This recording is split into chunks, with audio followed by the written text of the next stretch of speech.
It is New York time, February 7th, 2026. Mark this date, etch it into your memory.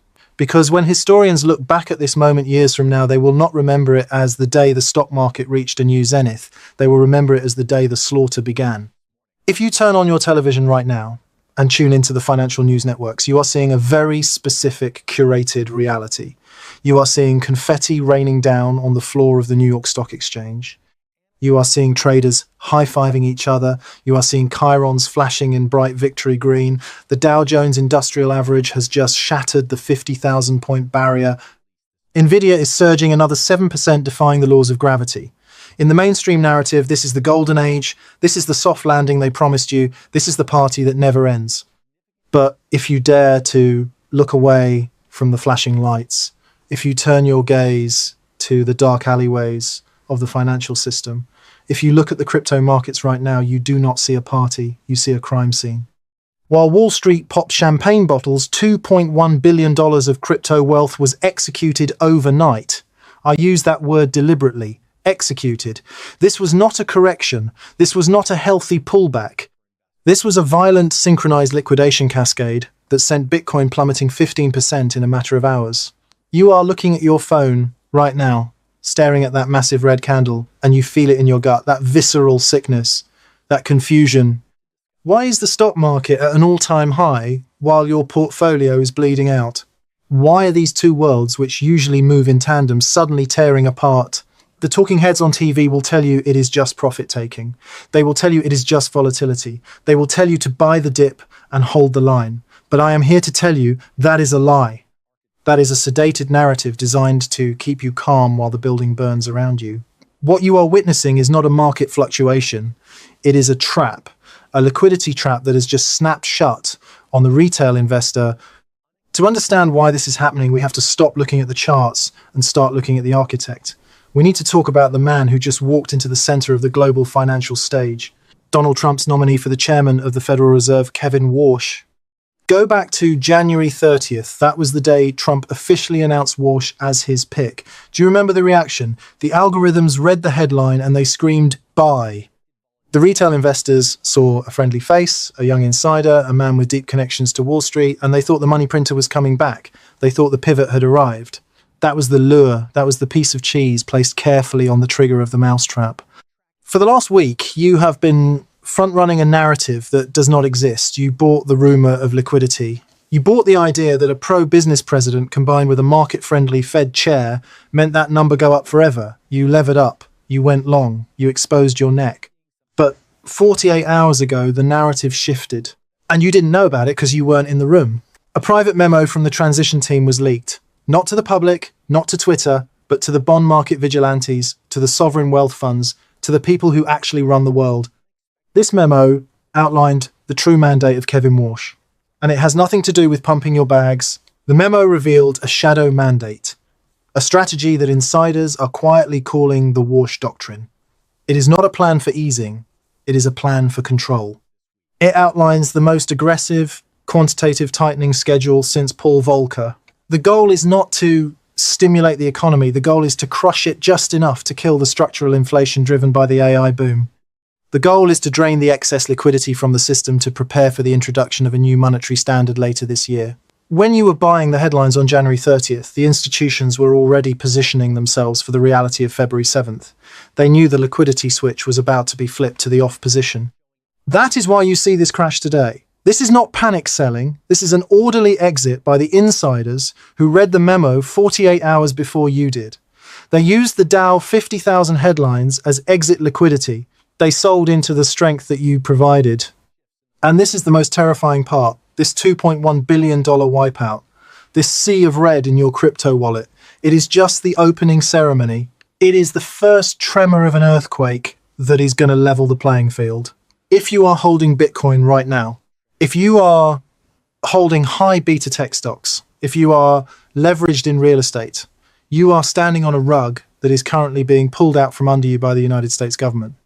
In the next 50 minutes, I am going to deconstruct this machine for you. I am going to show you the gears and the levers of the Warsh Doctrine.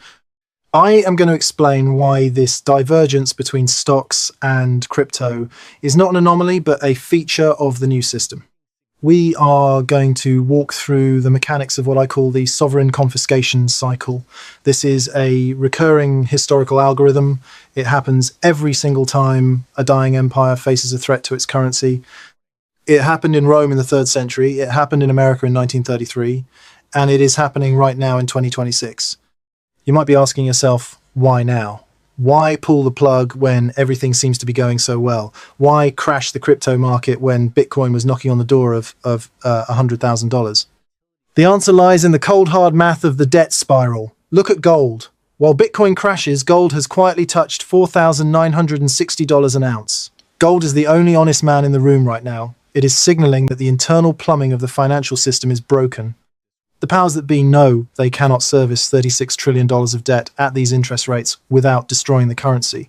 But they also know they cannot print their way out of it without triggering hyperinflation. They are trapped. And when a sovereign state is trapped, it does not negotiate.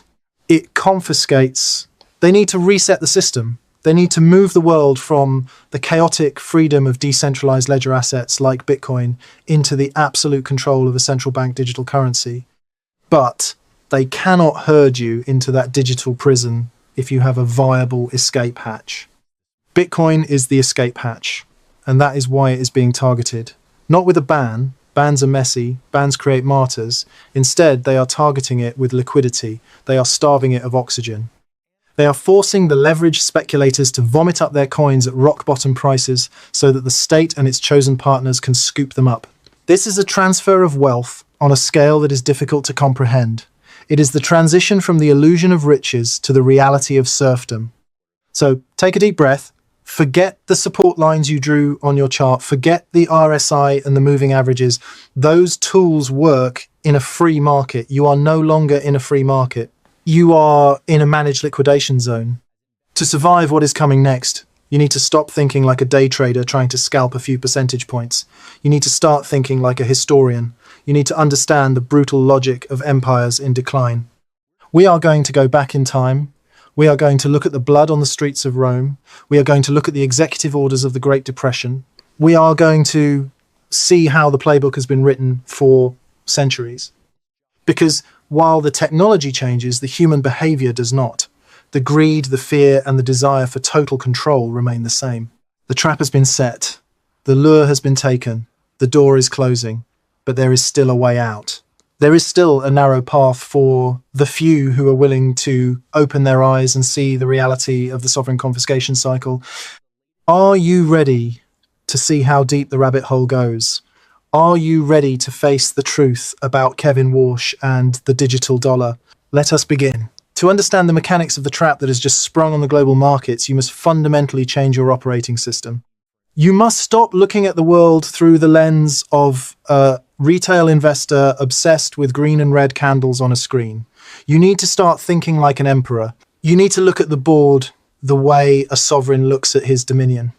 Throughout history, whenever a sovereign state faces an existential threat from a debt burden it cannot repay, or a parallel currency system it cannot control, it initiates a specific repeatable algorithm. This is not a conspiracy theory. It is a governance model. It is a survival mechanism encoded into the DNA of the state. I call this the Sovereign Confiscation Cycle. This cycle is not emotional. It is mathematical.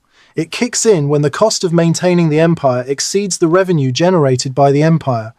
When the interest on the debt begins to consume the treasury, the state has only two options. It can default, which means admitting bankruptcy and losing power, or it can confiscate. History tells us they always choose confiscation. But they never call it that. They call it stabilization. They call it patriotic duty. They call it a reset. Let me take you back to the first clear instance of this algorithm in Western history. We are going to the year 274 AD. The Roman Empire, by the 3rd century, the Roman currency, the denarius, had been debased to the point of worthlessness.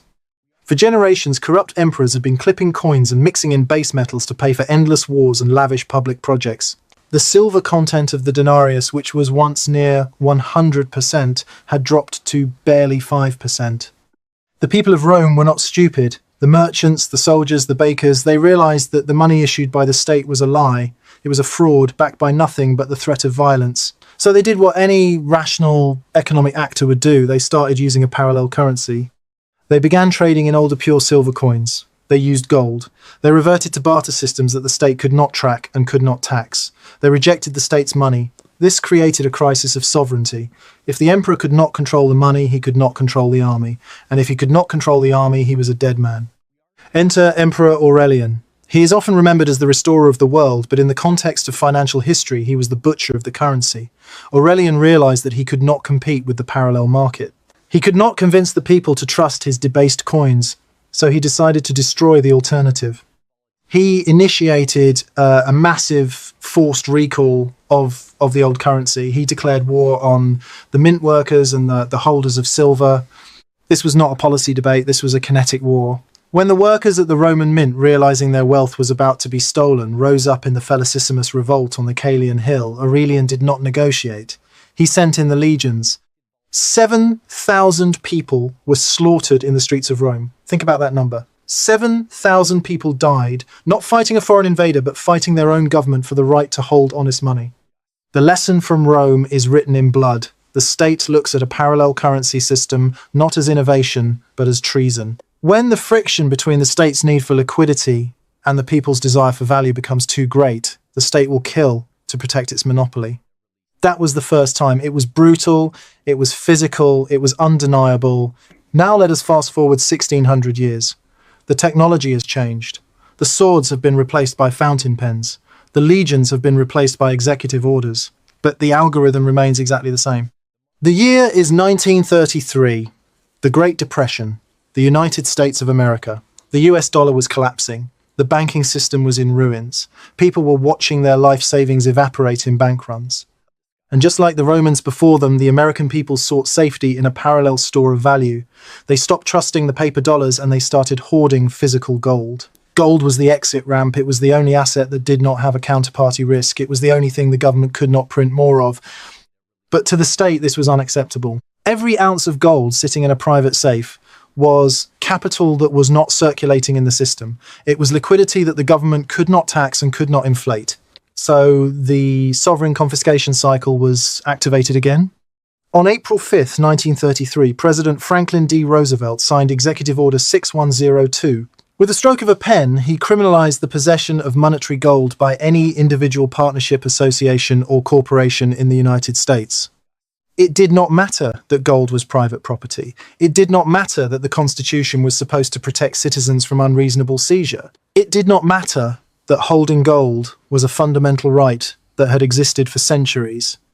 The government issued an ultimatum: turn in your gold to the Federal Reserve by May 1st, or face 10 years in federal prison and a $10,000 fine. The American people, terrified and compliant, lined up at the banks. They handed over their generational wealth. They handed over their coins, their bullion, their certificates. And what did the government give them in return? Paper money. They paid the official rate of $20.67 per ounce. The government collected the gold, they melted it down, they stacked it in the vaults of Fort Knox, and then once they held it all, once the competition had been eliminated, they revealed the true purpose of the cycle. In 1934, the Gold Reserve Act was passed. The government instantly revalued gold from $20.67 to $35 an ounce. Do the math. In the blink of an eye, the US government stole nearly 70% of the purchasing power of the nation. They devalued the paper money they had, just forced everyone to accept, and they locked in the profit for the state. They did not need to break into houses with guns like Aurelian did. They did not need to slaughter 7,000 people on a hill. They achieved the exact same result through the legal system. They changed the definitions. They weaponized the law. This was the greatest wealth transfer in modern history up until that point, and most people thanked them for it because they believed the lie that it was necessary to save the economy. And here is the pattern. It always starts with a crisis of debt. It moves to the people fleeing for safety into a parallel asset. The state then criminalizes or demonizes that asset, forcing everyone back into the system, and finally they devalue the currency to wipe out the debt, leaving you holding the bag. Rome used swords, Roosevelt used executive orders, and today Kevin Warsh is using liquidity. You see, we are currently living through the third great iteration of this cycle, but this time the target is not silver coins, it is not gold bars, it is digital scarcity, it is Bitcoin. The parallel system today is not physical, It is cryptographic, and that presents a unique challenge for the state. They cannot easily seize a private key that exists in your head. They cannot melt down a blockchain. So they have evolved the strategy, they have learned from the past, they know that a direct ban is too difficult to enforce in the digital age. It creates black markets, it creates resistance. Instead, they are using a more subtle weapon. They are using the financial plumbing itself. They are using the banks, the exchanges, and the on-ramps to choke off the lifeline of the parallel system. They are creating a liquidity trap. They encouraged you to buy in during the easy money era of 2020. They let the price run up. They let you feel smart. That was the lure. That was the bait to get you to move your capital out of the shadows and into the visible KYC compliant ecosystem. And now that they know who you are, now that they know where the money is, they are squeezing the vice. The crash you saw 48 hours ago, the memo from the transition team, the appointment of Kevin Warsh, these are not isolated events. They are the gears of the machine turning. They are the modern equivalent of Aurelian marching his legions toward the mint. They are driving the price down artificially by removing the water from the pool, leaving the fish gasping on the concrete. They want you to sell. They need you to capitulate. Because they cannot introduce the new system until the old alternative is broken. And what is the new system? It is not a return to the gold standard. It is something far more controlling. It is the digital panopticon. In the next chapter, we are going to look at the math. We are going to look at the $36 trillion debt bomb that makes this confiscation inevitable. We are going to see why the US government is mathematically bankrupt and why they have no choice but to take everything you have. The history lesson is over. The reality check begins now. Now that we understand the history, let us look at the present. Let us look at the cold, hard math that is driving this entire operation. You often hear people talk about the national debt like it is just a number on a screen, a political football that gets tossed around every few years during election season, but it is not a political issue anymore. It is a mathematical event horizon. Right now, as I speak to you, the official US national debt has crossed $36 trillion. That number is so large, it is almost impossible for the human brain to comprehend. If you stacked 36 trillion $1 bills on top of each other, the pile would reach the moon and back 5 times. But here is the terrifying part. 36 trillion is just the headline number. It is the tip of the iceberg that you are allowed to see when you factor in the unfunded liabilities. Social Security, Medicare. The promises the government has made to its citizens but has zero money to pay for. The real number is closer to $200 trillion. Let that sink in. $200 trillion. For decades, the United States could ignore this debt because interest rates were near zero, it was free money. But the era of free money is over. The Federal Reserve raised rates to fight inflation, and in doing so, they lit the fuse on a debt bomb. We have now reached a critical tipping point. For the first time in history, the United States government is spending more money just to pay the interest on its debt than it spends on its entire national defense. Think about that. We are spending more to service the past than we are to defend the future. This creates a death spiral. To pay the interest, the government has to print more money. Printing more money causes inflation. Inflation forces the Fed to keep rates high. High rates make the interest payments even more expensive. And the cycle repeats, faster and faster. It is a mathematical trap. And there are only 3 ways out of it. Option 1 is default. The US government simply tells the world, we are not going to pay you back. That would trigger a global financial collapse that would make 1929 look like a picnic. The entire credit system would freeze, trade would stop. It is the nuclear option. Option 2 is hyperinflation. The Fed prints so much money that the debt becomes worthless. But so does your salary, so does your savings. A loaf of bread costs $50. People are wheeling barrows of cash to the grocery store. This is the Weimar Republic scenario. This is Venezuela. It is political suicide. That leaves option 3, the only path that allows the system to survive a little longer while keeping the elites in power: financial repression. Financial repression is a fancy term for a very ugly reality. It means keeping interest rates below the rate of inflation so that the real value of the debt melts away over time. But to make this work, you need a captive audience. You need a group of people who are forced to hold the debt, even though it is losing them money every single day. You need a cage.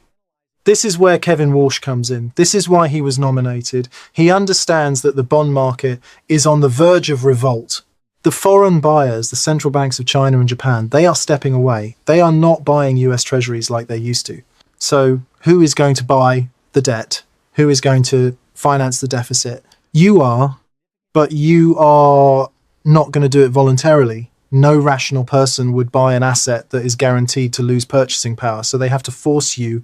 They have to make it illegal or impossible for you to exit the system. This is why they need to crush Bitcoin. Bitcoin is the exit door. It is the only asset that operates outside of the debt spiral. It is the only asset that cannot be diluted to pay for the government's mistakes. Every dollar that flows into Bitcoin is a dollar that is not buying US government debt. Every person who self-custodies their wealth is a person who has removed their capital from the cage. To Kevin Warsh and the architects of this new system that is not just a lost customer, that is a leak in the hull of a sinking ship, and you do not fix a leak by asking it nicely to stop. You fix it by welding it shut. That is what the crash of the last 48 hours was about. It was the sound of the welding torch. They are destroying the confidence in the crypto market so that when they launch the new system, you will be too scared to touch it. And why does this have to happen right now? Why February 2026?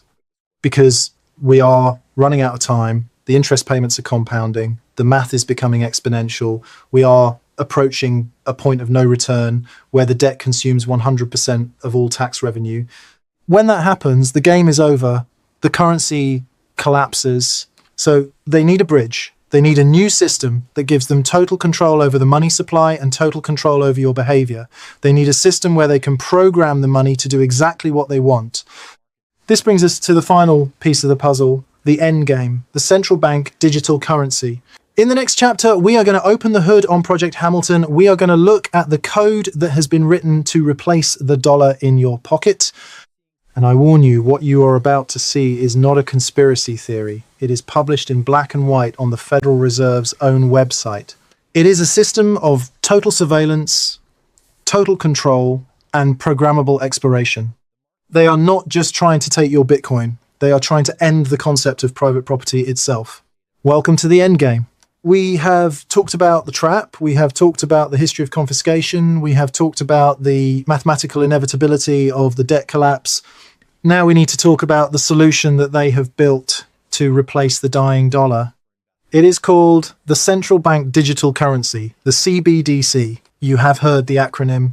You might think it is just a digital version of the money you already use. You might think, well, I already use Apple Pay.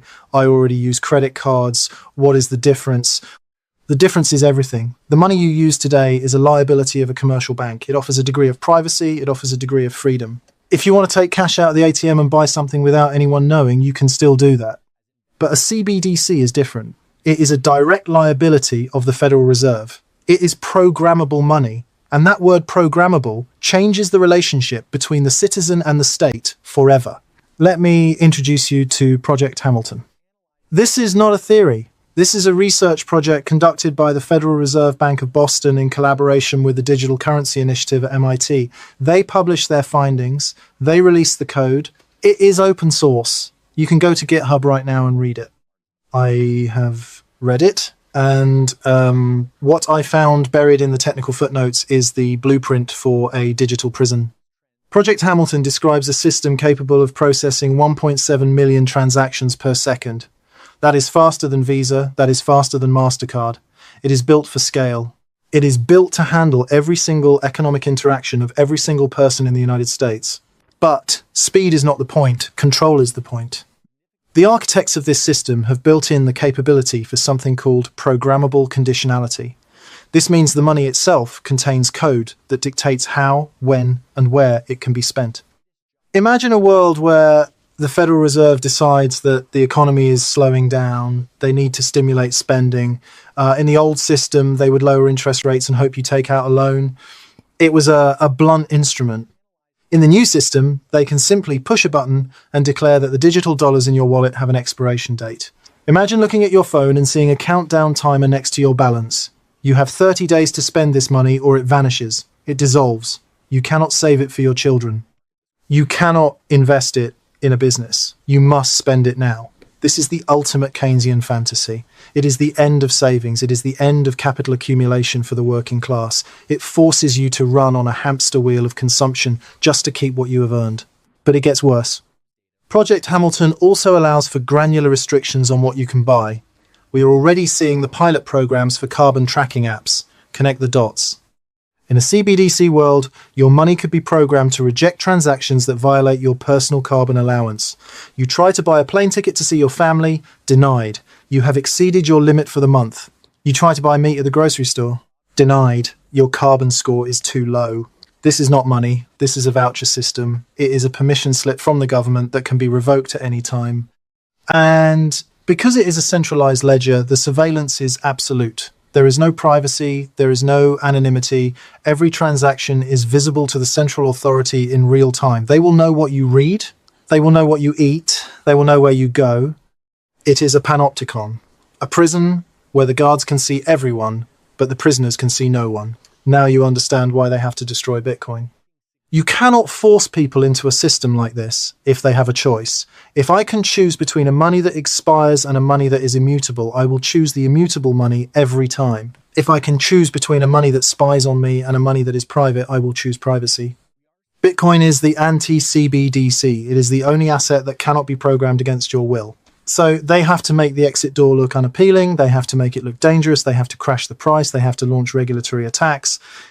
They have to make you believe that Bitcoin is dead so that you will accept the digital dollar as the safe alternative. But here is the secret they do not want you to know. They are not banning Bitcoin for themselves. They are banning it for you. We are moving toward a bifurcated monetary system, a tale of two worlds. In the first world, you have the elite, the institutions, the BlackRocks, the Vanguards, the sovereign wealth funds. These entities will be allowed to hold Bitcoin. They will be allowed to hold real estate, they will be allowed to hold gold, they will hold the bearer assets, they will use them as high-quality collateral to settle trades between banks and nations. They are building a fortress of wealth that is immune to inflation and immune to seizure. Then there is the second world, the retail world, your world. You will be forced into the CBDC system. You will be paid in digital dollars. You will pay your taxes in digital dollars. You will live in the programmable layer. When Kevin Warsh talks about modernizing the payment system, this is what he means. When he talks about financial inclusion, he means including you in the dragnet. They are building a fence around the crypto market. They are putting up checkpoints. They are creating a white list of approved wallets and a black list of unapproved ones. If you hold your Bitcoin on an exchange like Coinbase or Kraken, you are already in the system. That Bitcoin is not yours, it is an IOU. And when the order comes down, just like Executive Order 6102, that IOU can be frozen, it can be converted, it can be taken. The window to get your assets out of their reach is closing. The infrastructure for the CBDC is being laid right now. The banks are updating their software, the terminals are being shipped, the legislation is being written. We are in the transition period, the chaotic interregnum where the old world is dying and the new world struggles to be born. This is why the crash of the last 48 hours is so critical. It is a psychological operation. They want you to feel pain. They want you to feel fear. They want you to look at your Bitcoin and see risk instead of freedom. They want you to sell your life raft back to them for pennies so they can resell it to the institutions for millions. Do not fall for it. The CBDC is not a solution to the debt crisis. It is a tool to manage the social unrest that will result from the collapse. It is a way to control the population when the money becomes worthless. But there is a way to fight back. There is a way to opt out. It requires courage, it requires knowledge, and it requires action. In the final chapter of this video, I am going to give you the survival guide. I am going to tell you exactly how to become a liquidity sniper. I am going to explain the difference between a ledger asset and a bearer asset. And I am going to show you how to position yourself so that when the digital prison doors slam shut, you are standing on the outside holding the keys. You have 6 months, maybe less. The clock is ticking. We have arrived at the final chapter, the most important chapter. You have stayed with me through the history of Rome. You have stared into the debt black hole. You have looked into the digital prison of Project Hamilton. And now you are asking the only question that matters. What do I do? If the game is rigged, if the table is tilted, and if the dealer is dealing from the bottom of the deck, how do you win? The answer is uncomfortable. You do not win by playing their game. You win by becoming a ghost within it. You win by recognizing that the rules of the last 40 years, the rules of the 60-40 portfolio, the rules of buy and hold are dead. We are entering a period of maximum danger, a 6-month window where the trapdoor is still open but gravity is starting to pull it shut. To survive the sovereign confiscation cycle, you must first deprogram yourself. You must delete the software that Wall Street and social media have installed in your brain. You need to stop listening to the influencers telling you to have diamond hands. Diamond hands is a psychological operation. It is a slogan designed to turn you into a bag holder. It is a meme created by the institutions to ensure that you never sell so that they can exit at the top. In the era of confiscation, the martyr dies broke. The survivor is not the diamond hand zealot, the survivor is the liquidity sniper. A liquidity sniper does not hold assets out of ideology. He holds them out of necessity. He does not marry his positions. He understands that in a war for survival, loyalty to a ticker symbol is a liability. The liquidity sniper understands the single most important distinction in modern finance, the difference between a ledger asset and a bearer asset. This is the filter you must use for every single dollar you own. A ledger asset is a promise. It is the money in your bank account. It is the Bitcoin ETF in your brokerage account. It is the stock that BlackRock holds on your behalf. These assets exist only by the permission of the state. They rely on a chain of counterparties. They rely on a lawyer upholding a contract. They rely on a database administrator not pressing the delete button. When the switch is flipped, when the sovereign confiscation cycle enters its kinetic phase, ledger assets are the first to go. They are the low-hanging fruit. They can be frozen. They can be seized. They can be revalued. They can be taxed at 100% at the source. If you hold a ledger asset, you do not own property. You own a claim on property, and in a crisis, claims are worthless. A bearer asset is truth. It is physical gold, sitting in a safe that only you can open. It is land that you can stand on and defend. It is energy that you can generate. And yes, it is Bitcoin held on a hardware wallet where only, the seed phrase. Kevin Warsh can print dollars. He can manipulate interest rates. He can rewrite the tax code. But he cannot print the private key to a wallet that exists only in your memory. He cannot inflate the supply of mathematics. This is your shield. This is your arc. But holding bearer assets is not enough. You must also understand timing. Right now, in the middle of this crash, the majority of people are paralyzed by fear. They are watching their net worth evaporate, and they are praying for a bounce. They are frozen. But the liquidity sniper is moving. The $2.1 billion wipeout was the signal. The institutions have cleared the deck. They are sitting on cash. They are waiting for the final capitulation. They are waiting for you to sell your bearer assets in a panic so they can buy them at a discount. We are approaching a window of opportunity that we have not seen in a decade. As we transition from the liquidity squeeze to the digital panopticon, there will be a brief moment where real assets are priced in fake money at a fire sale discount. That is when you strike. Not when the crowd is cheering, not when the headlines are green, but when the crowd is silent, when the fear is palpable, when the influencers have gone quiet. I cannot tell you the exact day to buy. I cannot give you financial advice. I am just a voice analyzing the machine. But I can tell you this. The window is closing. The infrastructure for the CBDC is being laid as we speak. The on-ramps and off-ramps to the crypto world are being choked off by regulation. Once those gates close, it will be too late to secure your lifeboat. You have maybe 6 months, maybe less. The choices you make in the first half of 2026 will define your family's wealth for the next generation. Will you be the victim who trusted the system? Will you be the person who kept their money in the bank because it felt safe only to wake up and find it had expired? Will you be the person who sold their Bitcoin at the bottom because you were scared of the volatility? Or will you be the sovereign individual, the one who prepared for the collapse? The one who understood that volatility is the price you pay for freedom. This is not the end of the world. It is the end of an era. It is a transfer of wealth. Wealth is never destroyed. It merely changes hands. It moves from the impatient to the patient, from the blind to the sighted, from the ledger to the bearer. I want you to be on the receiving end of that transfer. If you want to understand the signals as they happen, if you want to know when the institutions are secretly re-entering the market, if you want to track the Warsh Doctrine in real time, make sure you are subscribed. I will be tracking this cycle every single week. I will show you the data they are trying to hide. I will show you the flows of liquidity beneath the surface. The storm is here. The waves are crashing. Do not be the liquidity. Be the sniper. Secure your keys. Check your perimeter. and prepare for the new world. I will see you on the other side.